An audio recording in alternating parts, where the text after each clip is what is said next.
So, a woman supposedly found out that her boyfriend cheated on her after a Fitbit showed that he'd burned 500 calories at 2 a.m. And when you kind of think about it, that could be true, but the other question I have to ask is, what's wrong with a man burning 500 calories at 2 a.m.? Huh? Like, it could have just been a morning jog, right? And I'm being completely honest with this. This isn't something that's cause for you to think that your man's cheated. This guy could have actually gone out for a late night run. Yes, I know it seems a bit wrong, and especially if they do it naked. In Kenya here we call it night running, and it's something that's mostly practiced by people who tend to be close to the witchcraft side of things. But you kind of think about it. It's 2 a.m. in the morning. This guy burned 500 calories according to his Fitbit. This is the same Fitbit that will claim that I have run 5 miles or, I don't know, 8 kilometers simply because I did a quick 5 alive for about 20 minutes before I went to bed. Like, it doesn't necessarily work as grounds to confirm that your man's or your woman is cheating.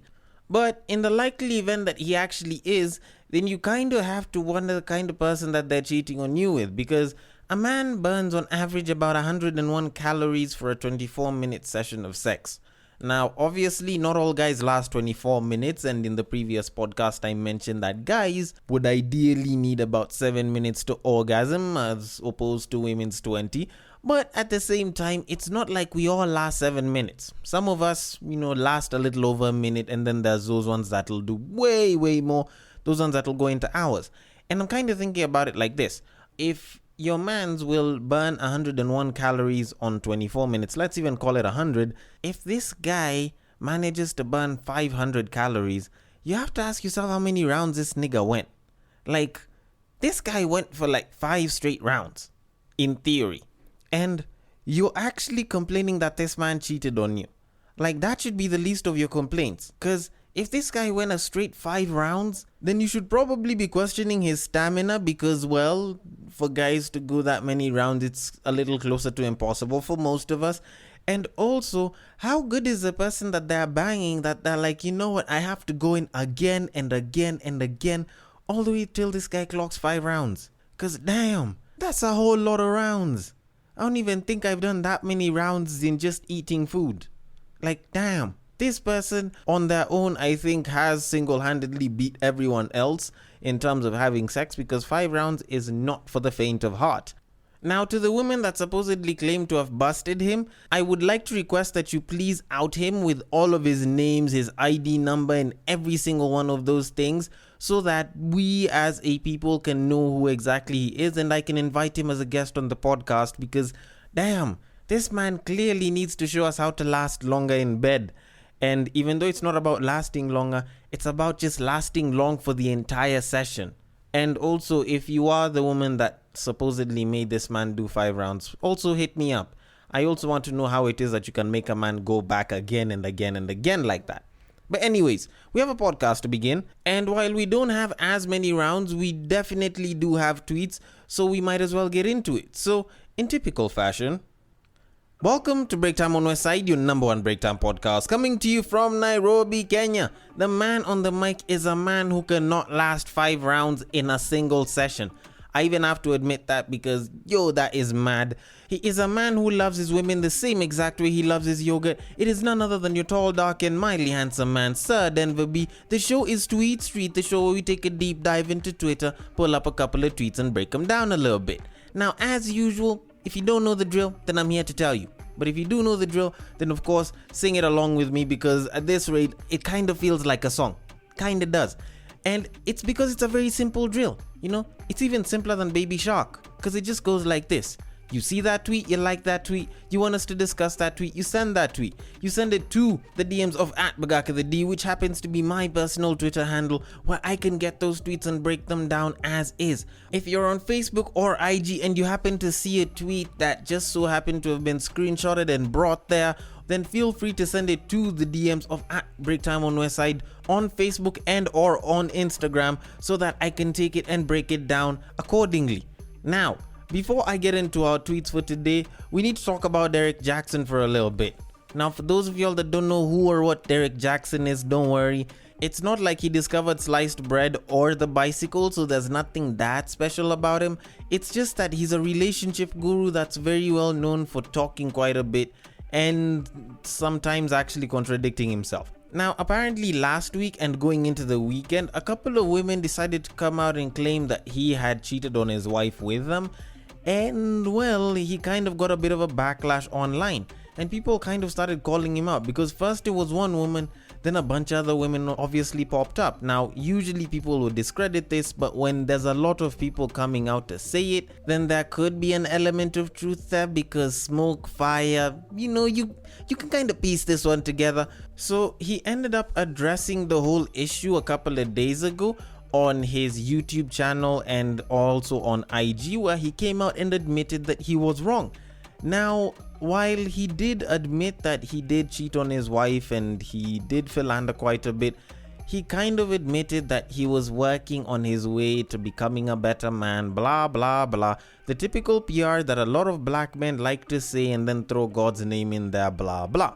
And while he was doing this, people actually kind of got a little concerned and a little pissed off at the fact that he was doing this while his wife was right next to him and he was holding her hand. Like, woman isn't even properly dressed up and shit. Like, she's not like camera dressed up, she's not like super fine dressed up, she's got her bonnet and everything, and she's just holding this guy's hand. And at some point he did give her a chance to talk, and then she said her piece, but to some degree it's like she kind of rehearsed that shit and she just said shit that was written. And people kind of saw the bullshit in this and they really came out to complain about the situation that the wife seemed like she was in. And well, I do kind of have to admit, this whole thing that women were saying about they'd never sit with their man while he admits on camera to cheating like that, I honestly don't think that I would also do that to my woman. Like, that's some stupid shit. Like, that's proper pure PR bullshit that's working right there. But anyways, the reason I brought this up wasn't even because of the wife or what it is that people were saying about her. It's actually on what it was that he was saying. Now, the video is about 7 minutes long. It's about 7.5 minutes long. So I'm not exactly going to put the audio bit here for you to listen to. It's honestly too much time on the podcast and I'm not going to waste my or your precious time listening to most of the BS that he spews. But there was something profoundly interesting that he did mention. While he was busy apologizing towards the end and apologizing to people for, not doing things as he should have, blah blah blah, and ruining the sanctity of marriage, at least in his, he did also mention the thing about accepting that he was human and accepting the fact that he makes mistakes and that people should kind of pull him off the pedestal that they had kind of put him on. And I have to admit, much as I don't like him personally or his content, mostly because I think it's just sugar-coated bullshit that's meant to sell to women, he does kind of have a point there. And I kind of do agree with him. Because as a person who's in the content creation space, who discusses a lot of issues that deal with, say, love, sex, and relationships, from time to time, I'll always be approached by different people being asked for advice on different relationship issues here and there. And in as much as I'd love to help, sometimes you're just not qualified to give that kind of information. You're not qualified to supposedly give people the wisdom that they so dearly crave. And fortunately, I've been able to tell some people that, and they've just taken it very well. And unfortunately, for a lot of us content creators, we're expected to be experts and masters of the fields that we talk about, which I will admit we aren't. And because we create such content, we are held to a higher standard in terms of the topics where our content is based upon. Kind of think about it, if a finance podcaster, if someone that was really big on talking about money matters and motivating you to grind and make sure you have investments, suddenly came out bankrupt, you'd kind of look at them as a bit of a fraud because they have been put on the pedestal by their content, not by the people. Let's just get this right, not by the people. And that's why I'd probably say he wasn't put on that pedestal by the people. He was put on that pedestal by the content that he produces. The people consume that content, thus they believe that he is a guiding point and thus should be put on a certain higher standard. And if he's unable to live up to it, then it ends up making him look even worse than it probably should. So in a sense, I do kind of feel for him, but unfortunately, the man's cheated and I don't exactly endorse cheating. So to Mrs. Derrick Jaxn, I would like to state that I'm sorry, Miss Jackson. Ooh, I am for real. And I'm not doing this just for comic relief or the fact that the Outcasts was something that I kind of listened to as a kid. I'm kind of doing this on behalf of all the black men, because clearly Derrick Jaxn is a disgrace to our people, because for sure black men don't cheat. And this man is clearly going against what black men do. So I might as well just do that. And considering that I have eaten quite a bit of time with this, I should get on to the tweets. But before we do that though, I know you're dying to continue the podcast you're currently listening to, but we have to interrupt your scheduled programming to bring you Sound Nation. We delve into music ranging from hip-hop to rumba, rock to bongo, and much more. We shall review new albums as well as fresh singles whilst paying homage to the sounds of the past. Find our episodes on Anchor, Apple Podcasts, Spotify, or any other podcast streaming platforms. alright, so on to the first tweet. Niggas are so persistent until you give them attention and now they don't want you anymore. Comical if you ask me. Okay, so this is one of the biggest issues that I've had with a lot of women, which I probably haven't talked about enough, but I guess now's a good time as any to start. And I'll start by just telling it to you very simply. This is 2021. And while playing hard to get worked very well in the 60s, 70s, 80s, 90s and early 00s, it doesn't exactly work that way right now, because we know very well what it is that we want. We want to go and holla at shorty, we'll go and we'll holla at shorty. If shorty wants us, then shorty better give us the goods and stop making shit so hard. And this kind of advice works the other way around. So when you look at it, the whole idea of playing hard to get is a little dated in and of itself. And well, to be honest, it's a lot easier to just tell someone yes or no from the get-go and kind of save a lot of time that's wasted, because guys usually have this problem where you go, you chase a babe, then at some point you end up getting friend zoned, or by the time this babe is choosing to accept you and, you know, kind of give you a chance, it's like you're already kind of tired of the whole thing. Because by the time you're getting there, by the time she's like, all right, fine, how about we date and shit, it's like you're suddenly tired of chasing this babe, because you get in and it's like there's nothing special. She's just a babe like any other. Yes, she could be spectacular on 1, 2, 3 things. She might have the booty to die for. She might be nice and thick just the way I like it.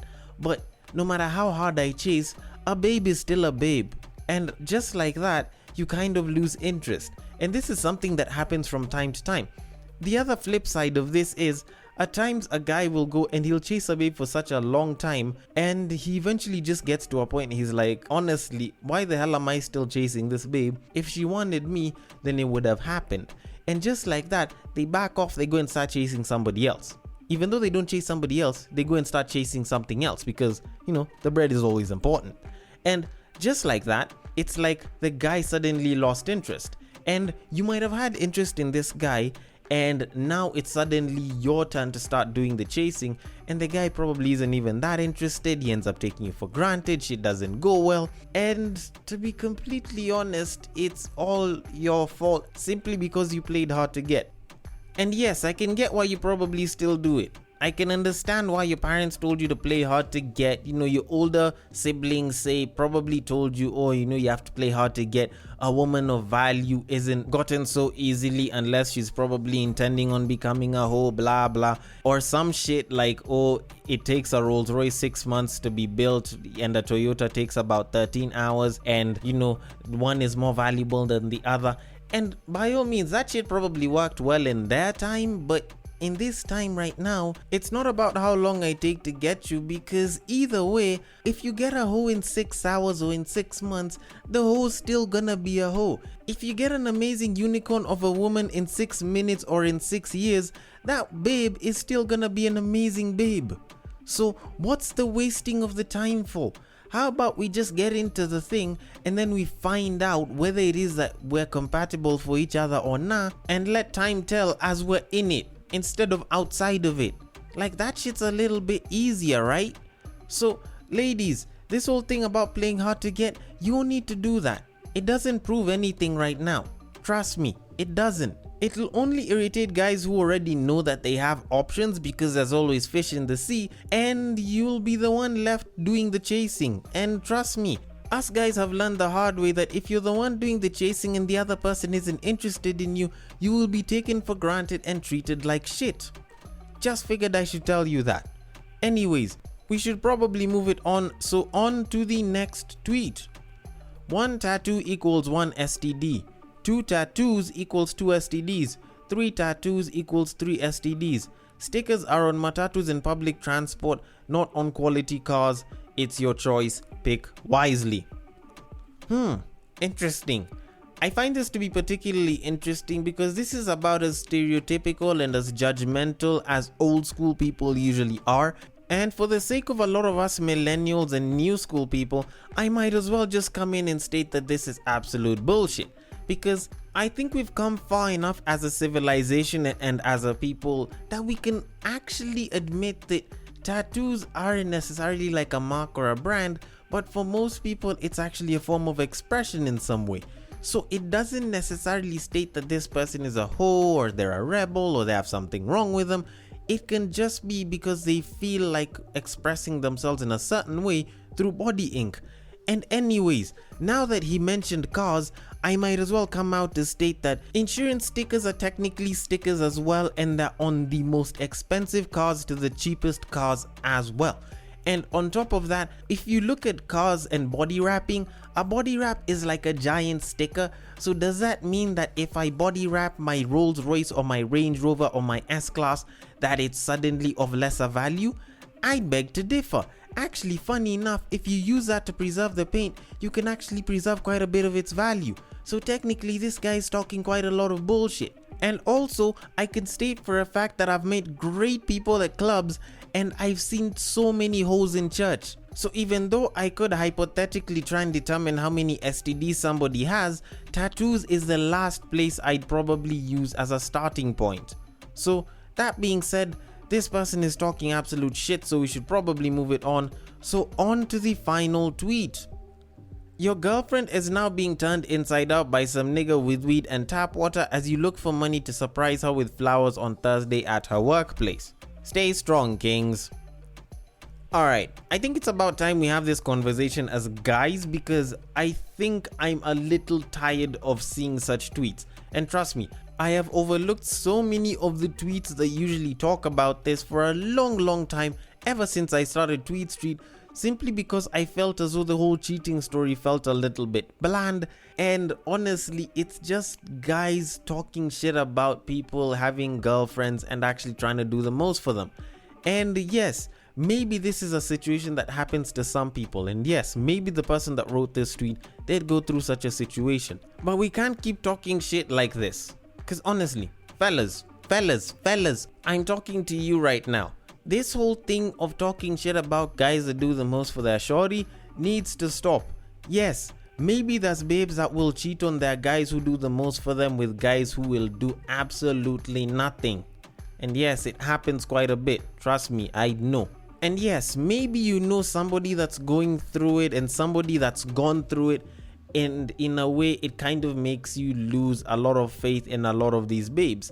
But I will state for the record, there are a lot of faithful women that do not do this to their guys. And me, ladies, I'm going out on a limb here for you, so I hope most of y'all don't do this shit.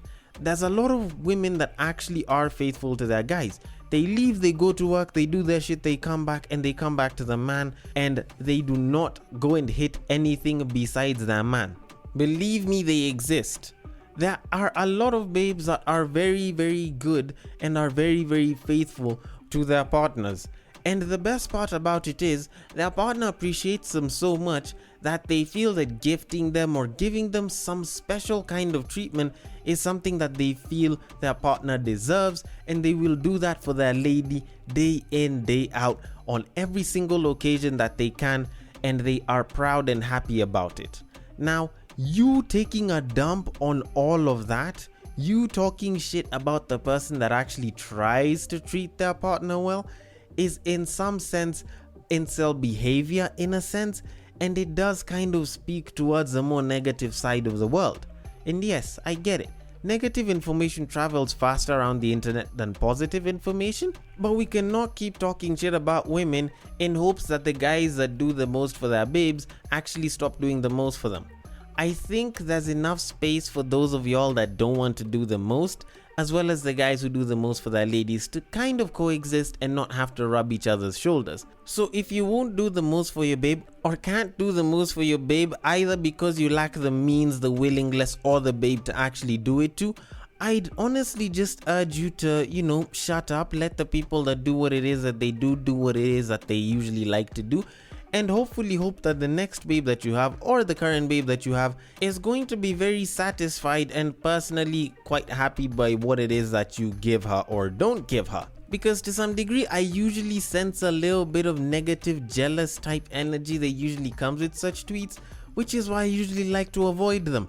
But then again, maybe I'm wrong and the people that are saying this are not bitter or spiteful, but they're just trying to help their fellow man out. But anyways, I want to know your thoughts on this. Do you think that such people are saying this out of bitterness, or do you think that they're saying this out of experience and they're trying to help their fellow man out? Or do you think that there could be some other side to this? The DMs are open. On Twitter, it is at BagakaTheD, which is my personal Twitter handle.